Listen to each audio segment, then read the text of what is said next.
Okay, we are back in the front yard, and this is Periwinkle Drive. And across the street is 1577 Periwinkle Drive that recently sold for exactly $1 million. It's the same floor plan, except they have the full front porch. And as you can see, they're just exposed to the street on both sides. So the lot here is a little different and better in my opinion, just because you'll see in a minute when I open the gate to the backyard, you kind of get to see the other side of the curtain from before. Take a little peek. It's a really large backyard with some beautiful live oaks. And I don't even know if it's high tide. And if it is, the creek will be full. And if it's not, the creek will be empty. And if it's in between, we know what that will mean too. This house does not have underground natural gas, but we have a propane tank that fuels the hot water heater, the gas stove in the kitchen, and then it is also going to the gas grill on the back porch. So no more lugging propane tanks. It's just comes right in, and Edisto Gas comes by and can remotely tell when it needs to be filled, and it's quite fabulous. It's a garbage bag on the ground, but that's okay. Over here in this little alcove, I have 50 amp service for a hot tub. You can also run service, from this house back to this house, which we call the back house. When I bought this lot, it was fully operational, had full electricity and everything. But the line coming into that house had to be, removed or cut through to do the foundation of this. I think this door is latched, but I just want to show all the room underneath the house.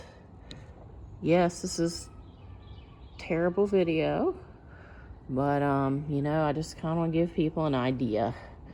And then if they like it, we can go from there.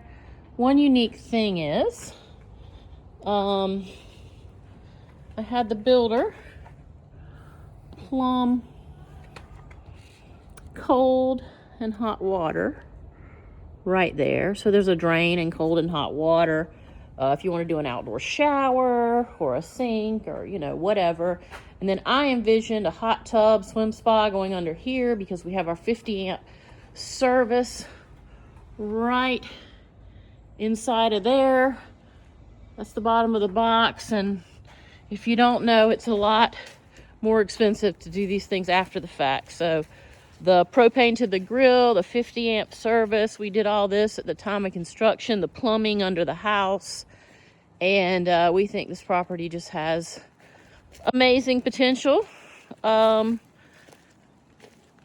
These oaks, are just beautiful, and they continue.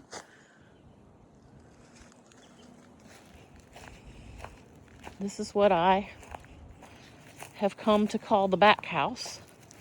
Okay, so it is dead low tide. It's perfect. I need everyone to see that this is a tidal creek. It empties and it gets full.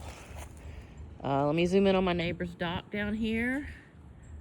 They, those houses down there have little boat ramps just for like a John boat, but the water comes up, to the bottom of that seating area on their dock.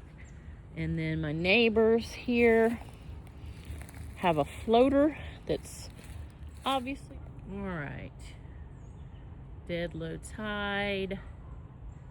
And I'm zooming out so you can see where we are in the backyard. We're behind the house, and you can see that's the corner of the lot, and I am going to show you the kayak launch. We are now at the little kayak launch on the property here at the edge of the creek. As you can see, my neighbor's dock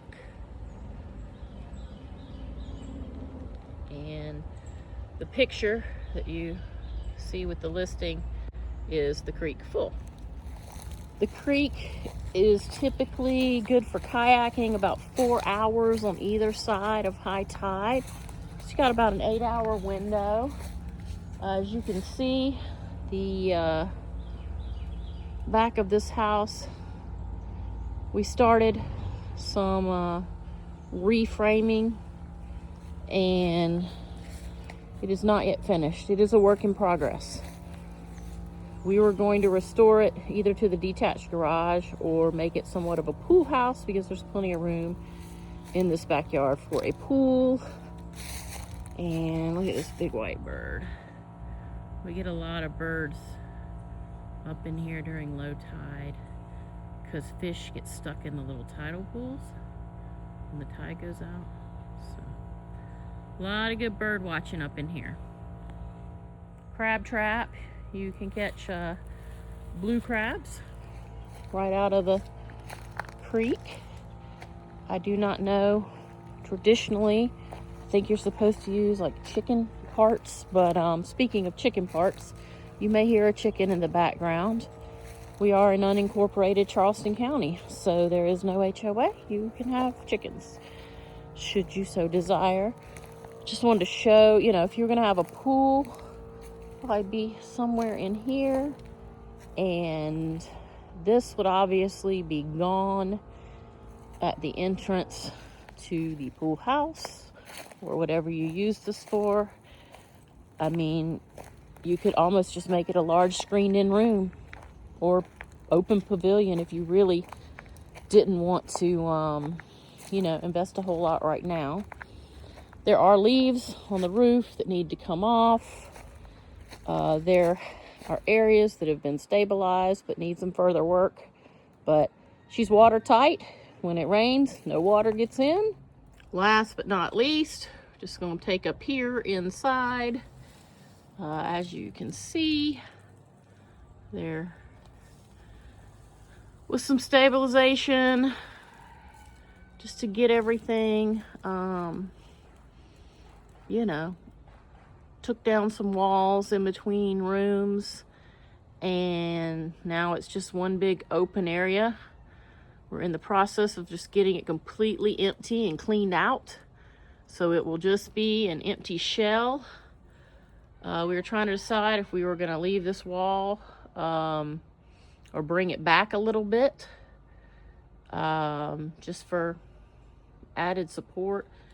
And then the framing on this front part, is good to go. In fact, it's ready to be screened in. We just need to finish cleaning it out. So this is, what we call the back house. And, we still haven't even finished the siding on that back corner.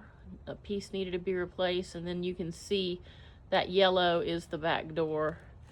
And then, of course, this was their previous add-on. They had a little laundry room in here. So this concludes our tour of the outdoor area. And before we leave, looks like the white bird has made its way further up the creek. Let's see if he grabs a fish. Come on, buddy. There you go. Got a fish. Thanks for joining me.